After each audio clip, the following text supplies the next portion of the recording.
You got into the safety business because you wanted to protect people, but somewhere along the way, the job started controlling your time, your schedule, your priorities, even your income potential. What if the expertise you've built over the years in the field can give you something more? More freedom, more control, more ownership of your future. I'm Sheldon Primus, the author of 7 Steps to Starting a Profitable Safety Consulting Business and the host of the Safety Consultant Podcast, with more than 350 episodes helping safety professionals become consultants and grow their career. Consulting changed my life. In fact, I'm a full-time RVer, and one consulting contract paid for my home I live in today. Now, I help safety professionals build their own consulting practice through bi-weekly coaching calls, accountability, and personal guidance. But this program isn't for everyone. Start with the Consultant Readiness Audit at sheldon.coach. What if everything we thought we knew about safety was just interference? From the host of the Rated R Safety Show and the founder of Safety FM comes the complete Signal Transmission Trilogy, now available in one powerful edition. Safety, in my opinion, the book that started the conversation. Safety Mutation, where the boundaries of culture, systems, and belief begin to break. And now, Safety Transmission, the final piece of the signal. For the first time, all 3 books are together in one volume. The Signal Transmission Trilogy, Complete Edition. This isn't just about compliance. It's about consciousness. It's about decoding the way we think, lead, and live, inside and outside the system. Whether you've been following the signal since the beginning or you're just now tuning in, this is the version to own. Search Signal Trilogy on Amazon or visit safetyfm.com to get your copy now.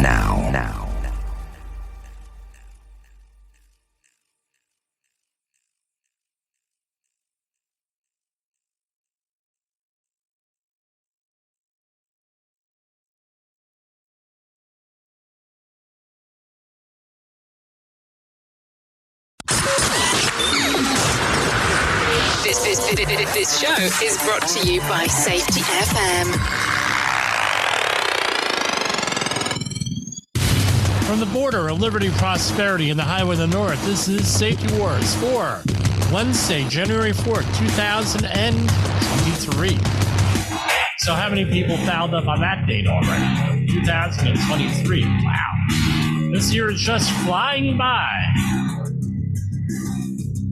That's a joke, folks. Yeah, it's a joke. We're trying a new format on Safety Wars, where we're going to be recording some of these presentations on video, and we'll be uploading some of the episodes. The thing here for 2023, what everybody's doing since 2021, but hey, we're doing what we can. I'm your host, Jim Holzel. Who am I? Been doing this safety thing for over 30 years, coming up on 31 years. I own GCB Technical Services and Safety Wars. Safety Wars is the online technical safety consulting that we do. What does that mean? People say, well, what do you do for a safety consultant? Doesn't everybody want to be safe? Blah, blah, blah, blah, blah. And we all know what the answer is to that one. If you've been in this. Yeah, everybody wants to be safe, but how many people actually know what that means? That's why the beginning of the every class we teach is we go and we talk about safety. What is it? About 2 things. It's resilience, capacity. Your ability to do stuff is capacity. Your ability to adapt is resiliency. That's what it is. It's not 0 accidents, 0 illnesses, 0 injuries. That's a really dangerous way of, right, it's ironic, and it's a dangerous way of looking at things, because especially if you're a manager, because then what happens? Human error gets in there, and all accidents have some facet of human error. something goes in there, and then all of a sudden you're not a safe workplace. You're not worried about safety because of one injury, one incident, one illness, one this, one that. Not the way to run a company, not the way to manage people. If you want to be, like I did for many years, you want to get at yourself all aggravated all the time. That's what you do. You do that kind of stuff. So what do? We talk sometimes safety in the news, and then we have a topic, or sometimes we have a topic and then safety in the news. All depends on what I want to do here, how it works out. So last night, we had our annual predictions show, our first annual. I hope to repeat this over and over and over again for everybody every year. All my favorite radio shows have predictions for the up and coming year. Some of them are good, some of them are bad. Who knows? Now, eventually, I hope to have like a call-in program where we could do this when people actually call in, but we're not there yet. Not there yet. So what do we have going on? We still have the Damar Hamlin situation from Monday Night Football going on, and he has, as reported by several online outlets, he is showing some signs of improvement, and that's a good thing. But what does it really mean for you, right? Let's talk about this. Yeah, we all want to know that a lot of people are donating to his charity. A lot of people are praying for him. A lot of people are doing a lot of stuff for him. And in relation to this, and yeah, that's great. Oh, let me move this camera over just a little. How's that? All right. Now, a lot of people are doing a lot of stuff, sending good vibes, whatever we want for that. But the thing is, how do you respond to this with your organization, with your workplace? And what the reality is that OSHA requires, that's the Occupational Safety and Health Administration. What do? We help companies comply with the Occupational Safety and Health Administration regulations. We help them. Now, we're getting back to the original question. I'm usually all over the place. And we're also talking, we help individuals for home safety, things of that nature for your organization. We do training classes. I'm one of the few in Region 2 having all 4 OSHA outreach training credentials. My understanding is that there are other ones out there that are coming out depending on what region you're in. And what's the bottom line here? What are you going to do? Right, most companies, they say, well, yeah, we have a first aid situation. We're able to resolve. We got a kit. And then you go in there and the kit is empty. Happens all the time. Funny story. This is what I always say. I have 2 kits, one out in the open, one with the whoever's doing the quote unquote emergency response for your crew, for your organization. And that could be a supervisor, safety person, security, what have you. Because this is what happens. You have one first aid kit and it's accessible, right? You have it hanging on the wall, in a file cabinet drawer. And what happens? Oh, I got a headache. Oh, let me go in there and I'll grab this. I got this from, I got that from. And before you know it, when you really need what's in there, it's empty. So you have 2 of them. You have one up front, you have one in the back. You may have an AED. You're not going to have 2 AEDs in all likelihood, unless you got a lot of moolah. But anyway, what do we do here for all of this? Bottom line is first aid, CPR, AED training. You're required to have a medical response within 3 to 4 minutes in your workplace. Most emergency responders, you call 911 or 911 on your phone, right? Most of them are not going to get there. And I'm not saying anything against anybody. It's a reality. They're not going to get there before within that 3 to 4 minutes. So it's incumbent on you to have that in the workplace. Right. One of the things that we have as safety professionals, what are we supposed to do? We're supposed to be preventing injuries, preventing accidents, preventing illnesses. And a lot of times, at least in the past, my experience, we're not too concerned about accident management. We're not too concerned about responding because we're all about prevention. And for years, I did not want to do first aid CPR training Then all of a sudden, I kept on hiring people, and some were good, some were bad to do the first aid CPR training. But what did they talk about? They did not talk about like it was for the workplace. They're talking about community. So what do we do when we're doing stuff with first aid CPR training? We talk about your workplace. We talk about accident management. We talk about bloodborne pathogens. We talk about all different types of stuff that and how it impacts your workplace. Right? Because often what happens is, right, and this happens with community CPR, this is the way it is. You don't know who you're getting in that class. It could be anybody. So what do you say? Call 911 for everything. Well, guess what? You may not want to do that if you're doing in the workplace. There are things that you call 911 for, and there's things that you go to urgent care for, and other things. Why? You go to 911, they take you to the emergency room. Right off the bat, they're giving you a prescription, OSHA recordable. 3 days off, lost time injury. The overwhelming majority of times. You go to urgent care, especially one who's, when the doctor is familiar with occupational safety and health, a lot of doctors go out there and they say, oh yeah, I deal with occupational safety and health. And then they end up making everything a recordable. As well, you just made it a recordable, dude. It's usually a dude, right? And, oh, well, I'm the doctor. I know what's best. Well, you gave the person prescription ibuprofen. Why couldn't he have over-the-counter ibuprofen? Oh, well, what's the difference? I'm the doctor. Could he have gotten away with over-the-counter prescription ibuprofen? Yeah, he could have. Well, then why didn't you give it to him? Because now we have to put on the OSHA 300 log. Now our total recordable incident rate goes up. Now we're ineligible to to bid on jobs and everything else. You could have gotten the same level of care, right? If we would have managed this appropriately, and we're there to help you manage things appropriately. That's one of the things that we do here on Safety Wars and JCP Technical. So what do? Give us a call, 845-269-5772 or jim@safetywars.com. We'll set you up with your own first aid CPR AED class. That's what you do, what we do.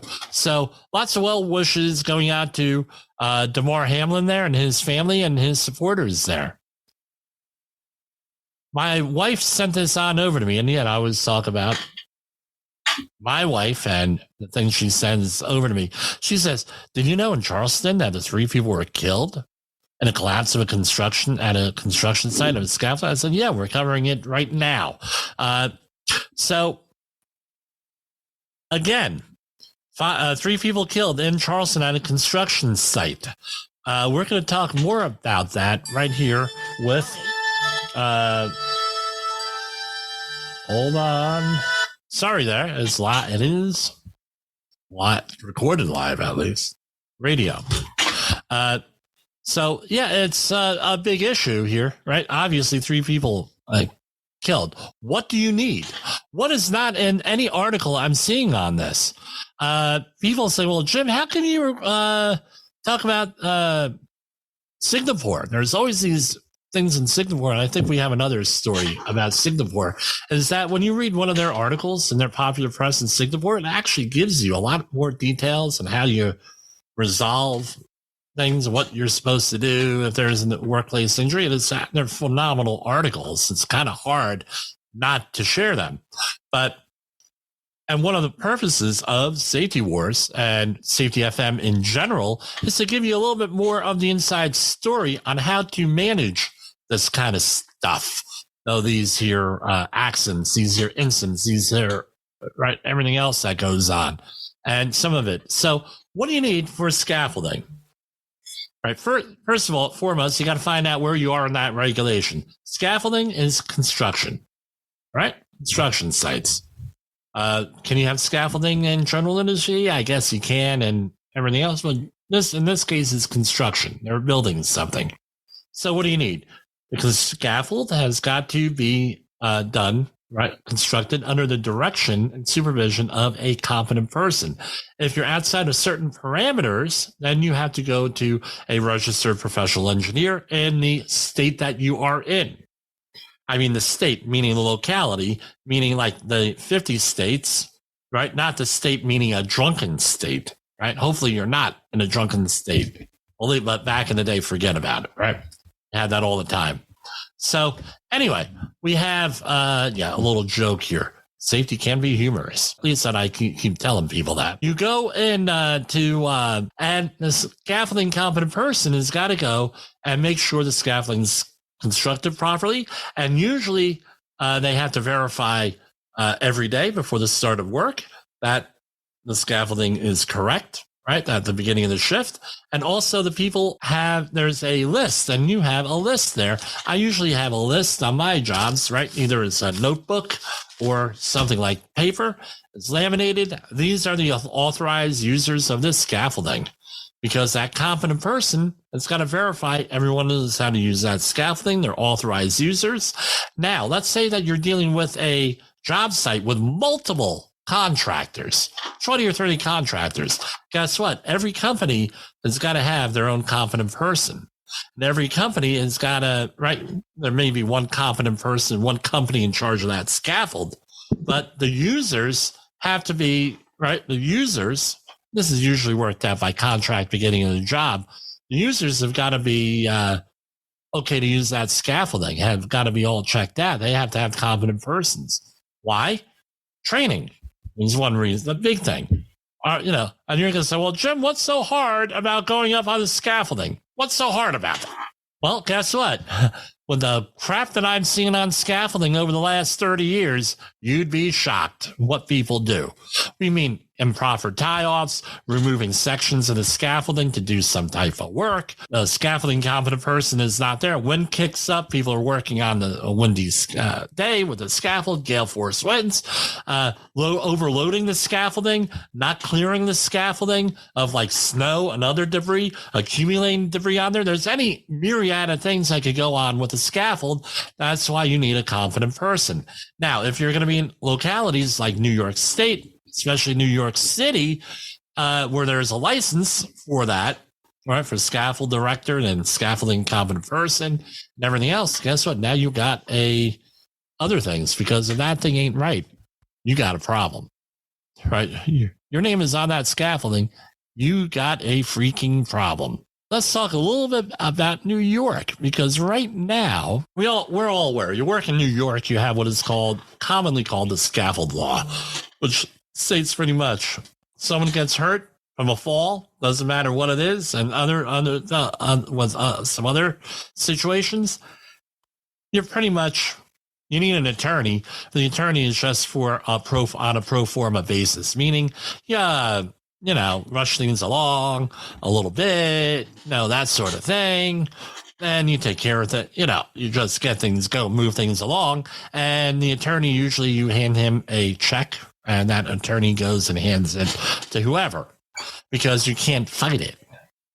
There is one of my neighbors here. This is all he does is scaffold law cases and workplace injuries. And basically he said, I tell him, like I tell my clients, oh, you got you got a problem with the scaffold law, right? And somebody's suing you, workers suing you. And no, guess what? You just give them your checkbook. There's really nothing you can do about it. Okay, great. And now I'm told that the settlements, right, are well over $1 million into like the $3 million range. And as we had Dawn Becker right here at the beginning of December, when things go to jury trial, now juries have like a moral hazard sort of thing going on, where if they don't like you, you're going to have they're going to whack you, basically. And so that's the way it is. So this past week, right, last week of the year, Catherine Hochul, actually 2 weeks, right, the 23rd, I think it was, she signed Carlos's law in New York State. What is Carlos's law? It's basically four major points of Carlos's law.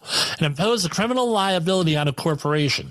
An earlier version of this bill actually had a criminal violation create against the people, right?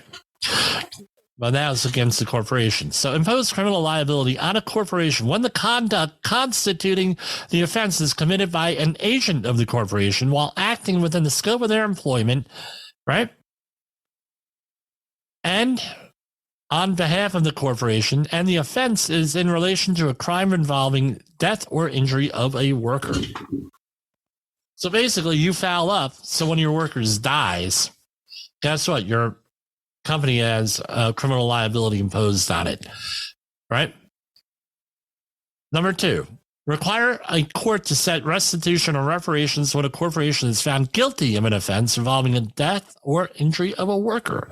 3, impose a fine of not less, you're going to love this one, folks, not less of $500,000 nor more than $1 million when a corporation is convicted of a felony involving the death or injury of a worker.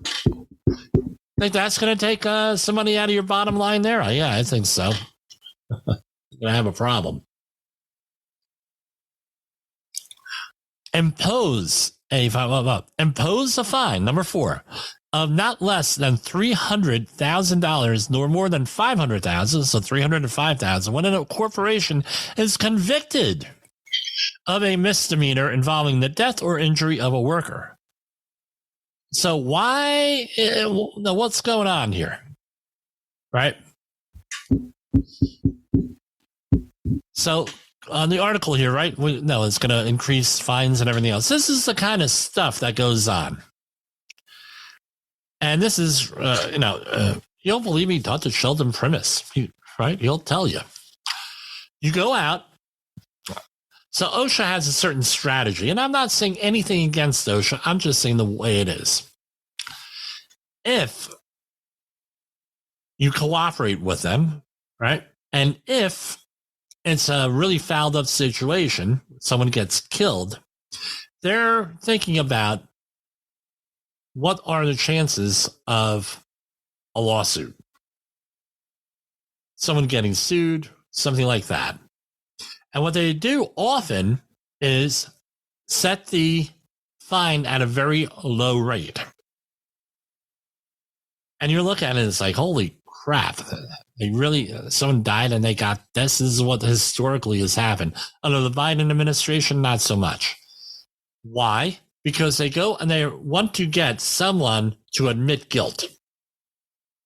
You get an OSHA fine, someone dies, $1,900 fine, let's say. Okay, most companies are going to just write that off and maybe contest it in an informal thing. And, admit their guilt, get it out, and they think that's going to be over. Lo and behold, somebody down the line gets involved in a lawsuit. Remember, it's extremely difficult to sue your employer. But who can you sue? You could sue a lot of people in there. Host employer, general contractor, any other things. And again, I'm not an attorney. I don't play one on TV or anything like that. I'm just a guy out there with some experience dealing with these things. And I'm not the only one, right? We got a lot of them, especially on this network. Admit guilt, and everything goes in there. So there was a famous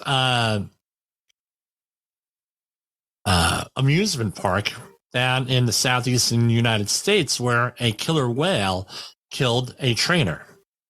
And they litigated this thing for years with OSHA. They took it Occupational Safety and Health Review Commission. They took it here, Federal Courts of Appeals, blah, blah, blah. And it was a $9,000 fine, which back when it was given in 2009, 2010, that was pretty close to the maximum of 15,000. Well, I'm sorry, 14,000. So, and by the way, next week, all the fines go up. So they've battled it out for you. Get an admission right out of you. And now when it goes for litigation, now you're there. Oh, well, you're already cited by OSHA. Okay, now you got an issue here. Let's see where the issue is. Right? You think a jury is going to look very good on that? Well, this is what essentially happened here with Carlos's law, is what I understand, is that people got pissed off at all this stuff on the federal level, not having any quote unquote teeth in it. So what happened was the state and local folks decided to go and get teeth in a law. And this is just basically the way it is. I mean, this is the way it is. So I'm going to ask you this. Can your company afford this if you're in New York? I don't think so. I don't think so. To have a couple of them.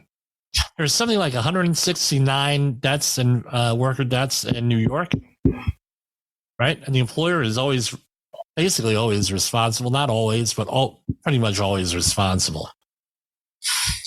So now we have an issue, right? Here. Well, how's this going to impact our business in New York? How do you think? What do you think? We probably businesses are going to choose not to do business in New York, or they're going to add this cost onto whatever the cost of the job is. Because, businesses normally don't pay fines. They pass the costs along to the customers.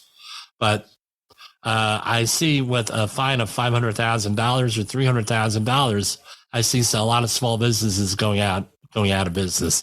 And I see a big opportunity for safety professionals. So we heard much in the news about the stimulus bill for fiscal year 2023, right? And basically, under fiscal year 2023, federal appropriations bill signed into law by President Biden on December 29th, OSHA is set to receive about $632 million for fiscal year 2023. That's an increase of about $20 million, or 3.3 above fiscal year 2022. And basically, the Senate proposed more money, and earlier last year, right? There was a lot more money in there. So basically, what does it come down to? All of this, right? There's an increase in the budget, but not as much as people would like, and not keeping up with inflation or anything else in there. So, another thing, right, to talk about, right? And the headline I'm reading is, OSHA and MSHA receive smaller than expected budget increases. Well, way it goes with with that. That's why it's really important that we work safely if you're an employee on this and everything else, right? Because there may not be someone there backing you up as easily with that. I'm not saying anything against OSHA, but you have a limited amount of resources here. This is from Montero, California. A driver of a car that plunged off a cliff in Northern California, seriously wounding 2 children and a second adult after the 250-foot drop, was arrested on suspicion of attempted murder and child abuse, the California Highway Patrol said on Tuesday. And I won't mention the name. It's not our tradition here to mention names on here. I know this road that they're on, and yeah, there is quite a drop on there. Trench collapse in Dallas leads to $165,000 in proposed penalties. And here you go. According to a press release in June of 2022, 2 workers were in a trench when it collapsed. One of the workers was able to make it out alive, but the other one was buried by the collapse. The contractor did not have a trench protection system. So again, here we go. What do you need? Competent person. You need planning. You need design work. You need all this stuff here with this. And $165,000. Fine, right? Here we have, I don't believe I'm even reading this here. And this is, again, Dollar Tree worker killed in a machete attack. A Dollar Tree employee in Northwest Ohio is dead after being murdered with a machete while working on Sunday, as New Year's Day. The incident happened, blah, blah, blah. Police say they were called to the store and everything else. And they got the guy and charged him, right, for this. Now, here's what it is. Here's what we have. Is this an OSHA recordable? If the person is an owner, and the answer is no. If it is a employee, they were supposed to call OSHA within 8 hours, and this goes on the OSHA 300 log. Now you say, well, Jim, that's, hey, what we do. People might complain. Well, don't you have any empathy? Yeah, I have a lot of empathy. Believe me, if I didn't have empathy, I wouldn't be doing this for a living. But what it comes down to is this. There's the business of safety. There's shit that you got to do. Paperwork is one of them. And this is one of those things where one of the biggest causes of workplace fatalities in the United States is homicide. And it's not from homicide from people inside the workplace. They come from outside the workplace for this. So can you be cited in this situation? The answer is absolutely. You could be cited. And it would be most likely under the general duty clause of OSHA to be doing this, to be cited. Way it is. So we're going to go general duty clause. So depending on the circumstances. So if there was a hazard that was not identified here and the employer knew about it, there was a way of preventing it, and it was feasible to prevent it, guess what? You violate, I believe those are all the four. I'm going from memory here, right? Those, you're pretty much screwed on that. And the employee, and more importantly, the employee is screwed. And so what was there? Was there a security system in there? Was a worker behind behind glass? What were some of the other things, right? Did you get training on situational awareness, which we can do also? All of that. I'm going to take a break right here, and I will get back to you in a minute. In the professional safety community, communication and planning are just a few keys to your program's success. The question many practitioners have is, where do I start? Dr. Jay Allen, the creator of the Safety FM platform and host of the Rated R Safety Show, has built a global foundation to help you along the way. Go to safetyfm.com and listen to some of the industry's best and most involved professionals, including Blaine Hoffman with the Safety Pro, Sam Goodman with the Hop Nerd, Sheldon Primus with the Safety Consultant, Jim Pozell with Safety Wars, Emily Elrod with Unapologetically Bold, and many others. As individuals, we can do great things, but as a team, we become amazing. Dial into safetyfm.com today and surround yourself with a powerful force of knowledge and support.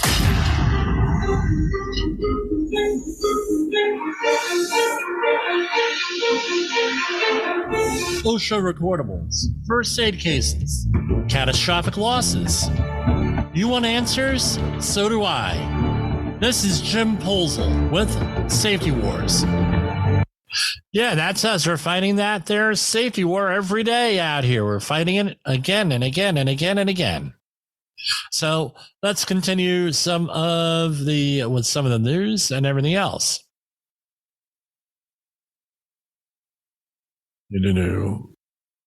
Hold on.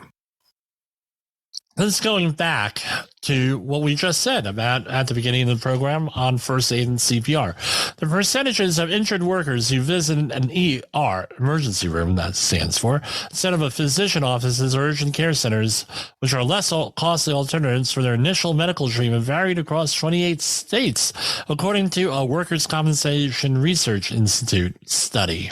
So, why do you want to go to an ER versus something else, doctors, area, urgent care, something like that? Well, this is what the issue is. I mean, one, you don't educate your employees. You don't have an accident management program. Tomorrow, I'm doing a confined space entry supervisor course, where one of my clients once, hey, we find out that we have to start writing permits, we have to start managing these spaces. They're in the general industry world, the maintenance world, not the construction world.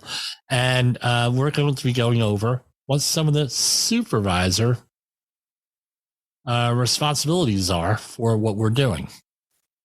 So we're going to talk about accident management, accident planning. So what happens? Let's say that you are working at night. All right. And someone gets hurt. Where are you going to go?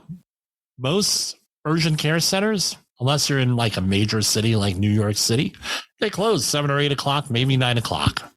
Maybe if you're lucky and you have a relationship with one, you may get a doctor to come in the middle of the night.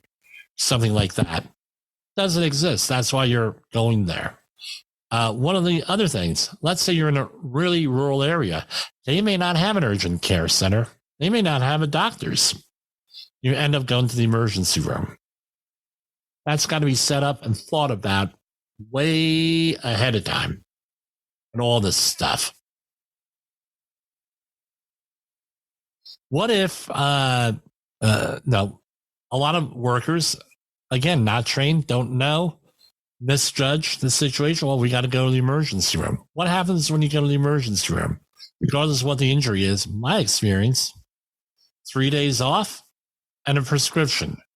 That screws up everything. So it's really worth it, especially if you're in construction and you have to submit things like total recordable incident rates and things of that nature. You need to go and guess what? You need to go and make sure those things are as close to zero as possible.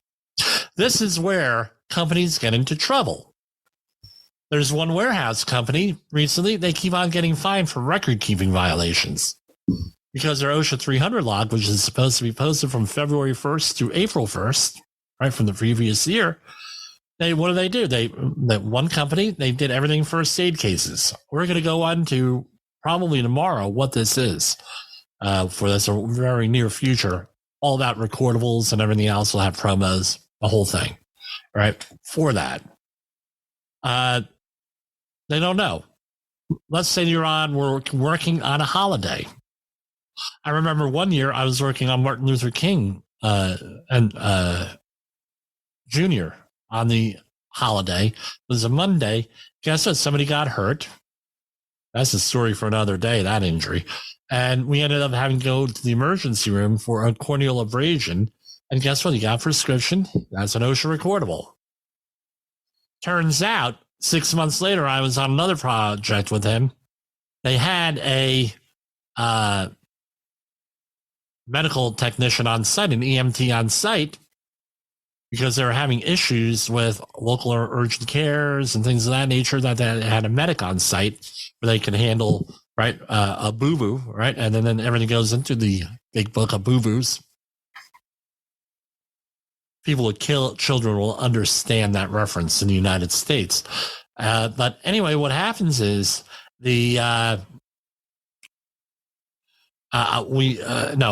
months later, gets the same corneal abrasion.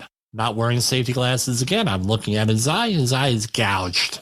I said to him, dude, come on. What's going on here? So, well, this is all part of the job, getting hurt. I said, really? And now I'm forced to, did you ever have this injury before? No. It's like, yeah, you did 6 months ago on the other job. Come on. Same injury, same activity.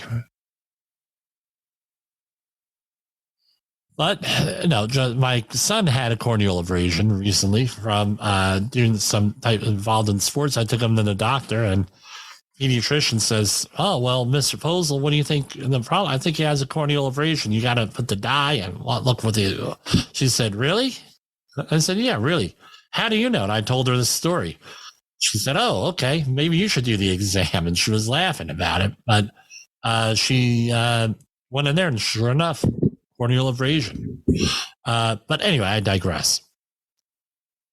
Here's some energy news. In Washington, President Joe Biden has named Willie Phillips, a Democrat, acting chairman of the Federal Energy Regulatory Commission, FERC, On Tuesday, Phillips joined the commission in December 2021 after being appointed by Biden and approved by Congress.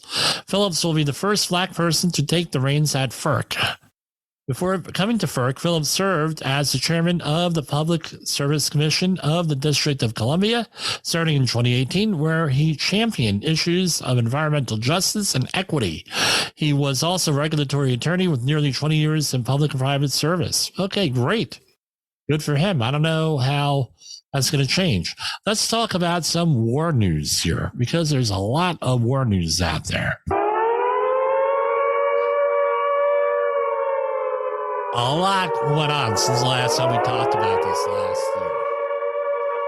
So, reportedly, Ukraine says Russia plans a new mobilization to turn the tide of the war. They're expecting a new offensive there, because they're basically, everybody had expected Russia would steamroll Ukraine. That only happened up to a point, is what it is. And no, I'm not rooting for any one side here or anything else, because well, it is. I do know this. When my mother went through World War II, the Ukrainians are going through right now with the expatriation, according to all reports here.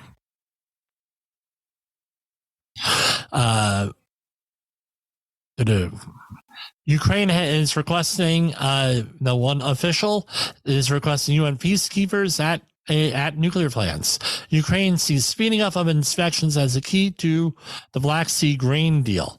So let's remember, we're talking about safety here. We're talking about, for some of you folks, this is the first time you're seeing this program on video.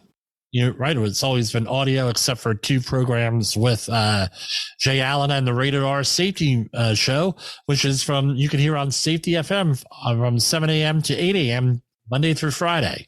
And then he has another 2 hours on Radio Big. But we talk about safety. We talk about food safety sometimes, disaster prep. Right now, this is the biggest impact of the war. Right. We're talking gas.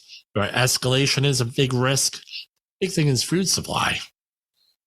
Ukraine has been called historically the breadbasket of the world with the grain exports and everything else. I don't know how they compare it to other countries, but historically that's what it was. With a war going on and everybody fighting the war,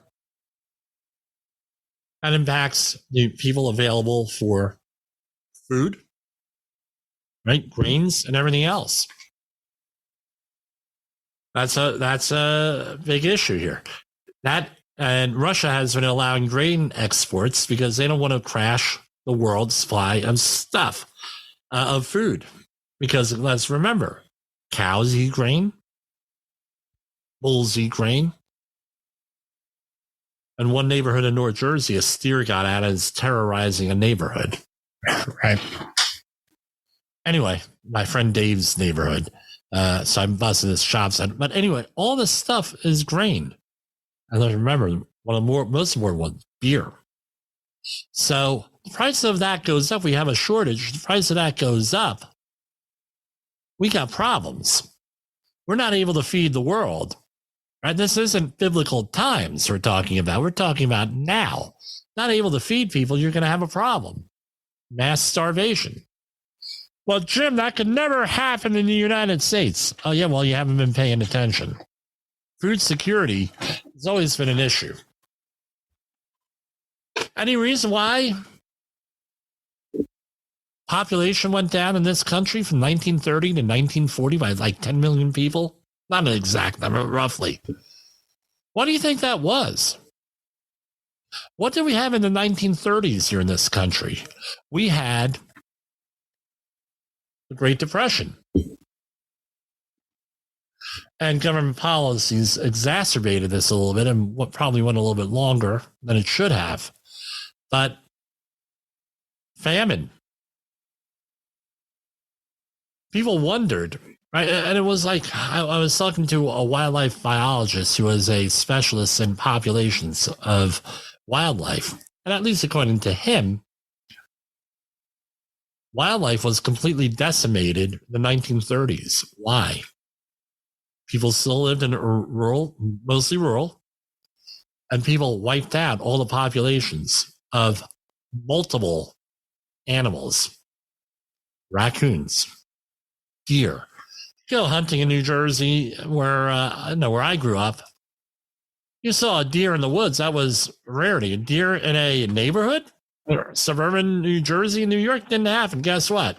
I have a whole, before hunting season, I had a dozen deer walking through the backyard here every day. There's so many deer that one actually ran into me. Little fawn. Right? How could you miss me? I don't know, but ran into me, and that never happened. All this stuff has an effect. Food security. Big one out there. Russian commanders blamed for heavy losses in New Year's Day's strike. Now, this has been making the news in this country for about the last 6 months. Actually going all the way back to the Trump administration with certain, and I'm not going to mention the apps because I'm going to get whacked here with somebody who's going to complain. There's a certain app, social media app, that's very popular with the children. And it comes from a country where the military has an interest in all the companies, right, by law. And one of the things is the government, U.S. government, is not allowing that app on the phones, right? They told the military, get it off now. Civilian contractor, everybody else with the government, civilians, get it off the app if it's not a government phone. And in some cases, right, this is probably going to be their own personal phones, at least when they're at work. Why is that? These phones could be hacked, right? And they could track your location. So what they're thinking is happening here in Russia and the Ukraine situation is that soldiers have their cell phones on in their barracks. Now Ukrainians go and track where they are. Big issue. Ukrainians could go and track where they are. U.S. military, they're worried about their soldiers being tracked. I think that's a bigger risk. I'm not a computer guy, but I can tell you, I'm sure that there are other programs that they could hack to get the same information. But in this case, you're giving the information away. So what's the point here is, no, this is an issue, tracking. Apple has run into issues with the tracking devices and some of the other brands out there also recently. And first time I heard about this was about 3 years ago, where people had fitness trackers or watches, smart watches. They're going through and into like secure facilities, and people are tracking them. I need those steps in, so I'm going to walk around the facility. Now someone could go and hack your watch, hack the program. They know what the outline of the whole facility is. Right? All of that happens here, and that's all part of the safety war.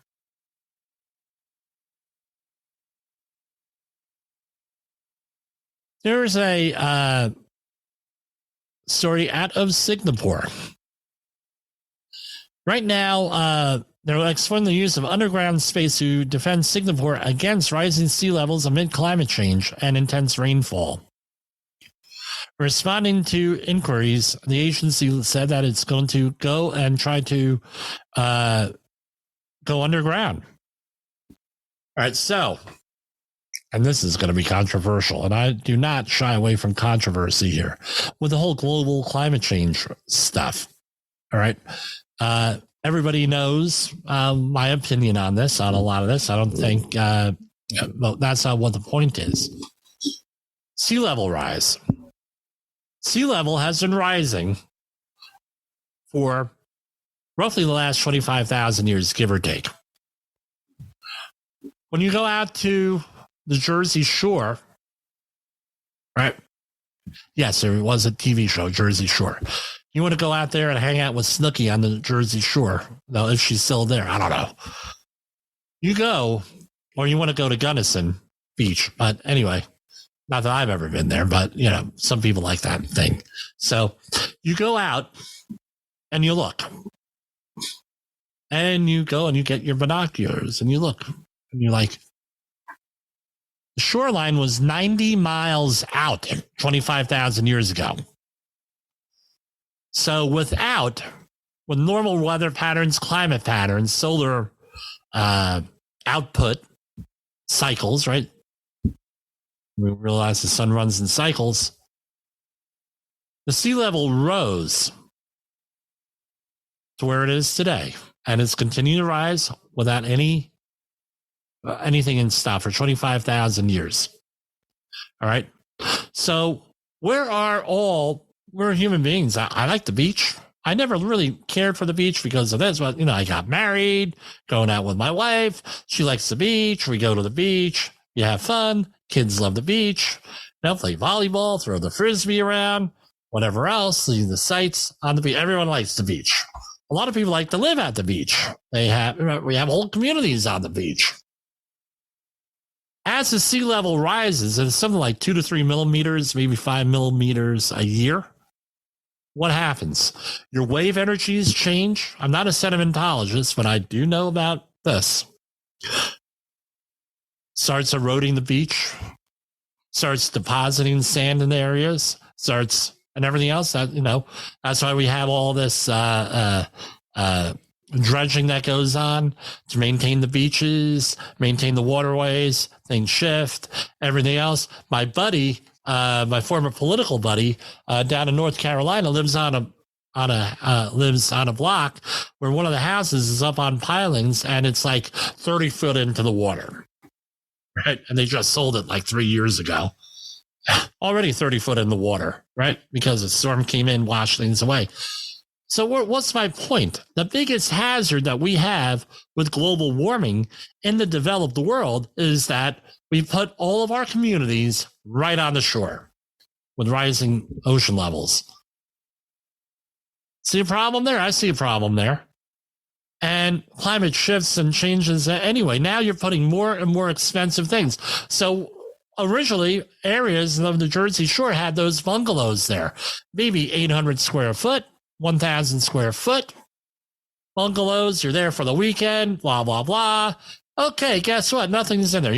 Remember, 1940s, these things were built. And before, no TV. You may have had a radio, which was a big ticket item in those days. You had a car getting in there, and you had nothing else. You didn't even have a front lawn. It was all sand and rocks, right? Typical beach community. What was the damage? So that got washed out to sea. That got washed out to sea. Yeah, you were damaged. You were upset and everything else. Okay. What do we have? We have multi-million-dollar high rises, $500 million high rises. We have communities. The houses are going. You can go on realtor.com and somewhere else, Zillow. These things are millions of dollars. And that little 800 square foot bungalow ain't a 800 square foot bungalow anymore. Now what happens? You got a storm coming in, a hurricane, and we always get, again, this is media manipulation. This is the strongest, most powerful hurricane we've ever known to man coming. And it's a category 2, right? Not a category 5. That's what we hear. And again, with what happened in Florida last year with the horrible hurricane down there, people were tuning in, right? Because now they're panicked and they're seeing these things for the first time, and a lot of people aren't evacuating. You get a lot of Northerners that came down here during the pandemic. They don't know anything about a hurricane. They know Superstorm Sandy. What do they know about a hurricane? They don't know anything. Now you have huge property losses, huge damages, huge payouts, and guess what? Nobody has enough insurance. Now you're all screwed because the price of building materials went up during the pandemic with supply chain. There's not enough money to pay for this. Go back and check our program in December with Dawn Becker. She goes into the whole thing of insure people first. Now that's where the real issue is for the West. What about for the third world, or let's say you're up in an area on like the Arctic tundra with the Inuit people, I believe that's how you say it, or the Polynesian people out there in the Pacific. You got whole islands disappearing because of this. Climate change. Now, what are we going to do about it? any of the proposals out there are not going to address the problem of rising sea levels. Right, on paper or in reality. And that's where I'm standing by this. So something else has got to happen here. Something has got to give. Some common sense has got to give. So we're backtracking a little bit here. We're going to finish up with 3 stories here. Workplace violence. There was an international survey from the International Labor Organization, Lloyd's Register Foundation Management and Management Consulting Company, right? That surveyed 74,000 workers in 121 countries. And what are they finding out? Workplace violence and harassment remain widespread as victims fear speaking up. Human organizational performance, one of the principles. How you react to bad news matters. Are you going to be out there screaming and yelling at your employees? Blah, blah, blah. Well, this is what this is here, according to the survey. Right? Victims don't want to speak up. Do you have a system in place? I've dealt with this with my own company, my own clients, with sexual harassment. One I don't put up with is zero tolerance. In any case, me or for my clients, if I'm on a job site, right? Number one. Number two is you have to have a system in place on how to manage this, how to document this in a professional, legal, ethical, empathetical way. A lot of companies don't have this. We get people, now you'd be surprised, some of the jobs I'm on, we get folks coming from another country, right, that come in and they're like, and I'm not going to mention the company, they have no concept of sexual harassment. It's like, look, when you come to this, and it's the women and the men have no concept of this. And we do know that, some banter back and forth could develop between the sexes out there in the normal workplace environment. Yeah, that's normal. If everybody's consensual and everything, it's probably even legal for that to happen. Right? Under the right circumstances, see your human resources. I think companies have policies and everything else. All right. So you go out there. No, there's no concept. So what is when you get people coming in from a foreign country, from a different culture, you're going to have to go into sexual harassment. What is acceptable in your workplace, in your country? What's legal? This is a job for human resources. Unfortunately, it usually gets dumped on the health and safety consultants or the health and safety people when they come in. That first say, just like sometimes the roles are reversed, or safety gets dumped onto human resources. Now, what's the other thing? Where are we going to go with this? All right. So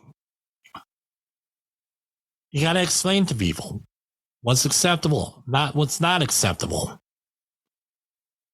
A lot of people don't think that they're being harassed, don't think that things are inappropriate. So I had a situation with me personally where I was getting medical treatment, nothing major. And it turns out that probably around 25 years later, I had a similar injury. I went in for therapy, and I was with one of our friends who does that type of therapy for a living. I said to her, "Hey, aren't you going to do X, Y, and Z? Do this, blah, blah, blah, blah." She said, "What the hell are you talking about?" I said, "Well, what do you mean? This is what the person did last time." She said, "You're not supposed to do that." I was like, really?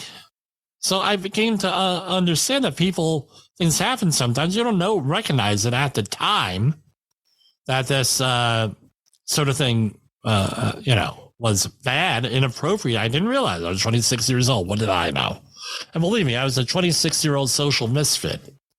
Some people say I'm a 53-year-old social misfit. But anyway, so I could see that happening. Years later, you're having an issue. Right now, the two stars of the late 1960 version of Romeo and Juliet are suing because they didn't realize at the time that there was some nudity in the film with both of them, that they were being exploited. They're suing. I don't know where it's going to go, But all these years later, because the laws have changed and statutes of limitations. So victims are afraid of speaking up. What do you do? I tell you what I do. If someone is harassed, stop work, do an investigation. If the minute that they report it, period, end of discussion. You do it immediately. You have to have a system, which means you have to have a system in place on how to question and manage and everything else. Number two, it could go the other way. Yeah, it could go the other way. Well, Jim, what do you mean it could go the other way? Let's say that you're a manager or you're someone and you have to deal with an employee or some other employee that may claim sexual harassment, or you're afraid of being sexually harassed by. What do you do? Well, Jim, that never happens. Believe me, it happens to me. Have a witness. Having things being recorded as if it's legal, depending on your locality. Things of that nature. There are certain employees with me, and I'm going to be honest with you. I do the Reverend Billy Graham or the former Vice President Mike Pence rules. I'm never alone with anybody, period. I have to go up and give a talk to someone, could be on safety or whatever. Chances of me being alone, not going to happen. Chances of me, especially if I have to deal with someone who of the opposite gender, right? Or if someone who identifies as the opposite gender or something like that, I'm never alone. That's the way I handle it. Why? Or, okay, if I have to meet someone and then it's never in private, I have the door open. That happens. And you can't afford this. So I hope that this went well today, this little video, and we're going to be doing more of this for safety wars. And remember, go out there and fight that safety war. Out there, be successful. For safety wars, this is Jim Polz.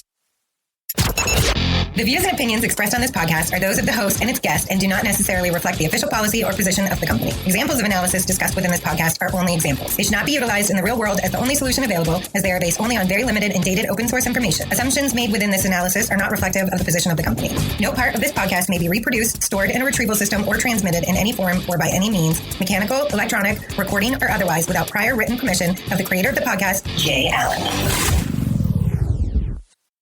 You got into the safety business because you wanted to protect people, but somewhere along the way, the job started controlling your time, your schedule, your priorities, even your income potential.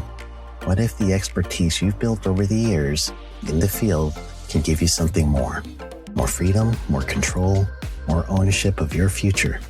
I'm Sheldon Primus, the author of 7 Steps to Starting a Profitable Safety Consulting Business and the host of the Safety Consultant Podcast, with more than 350 episodes helping safety professionals become consultants and grow their career.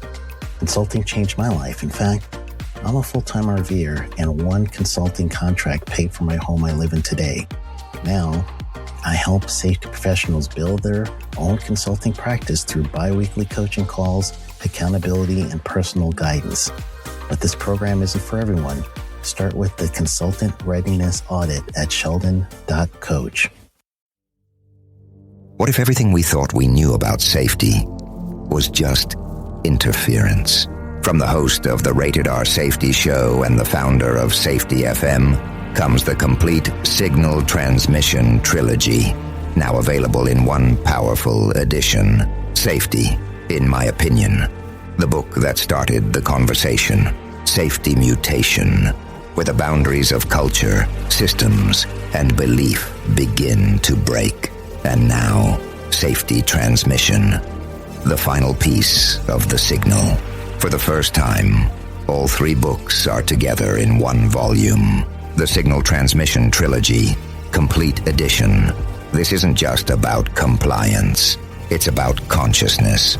It's about decoding the way we think, lead, and live, inside and outside the system.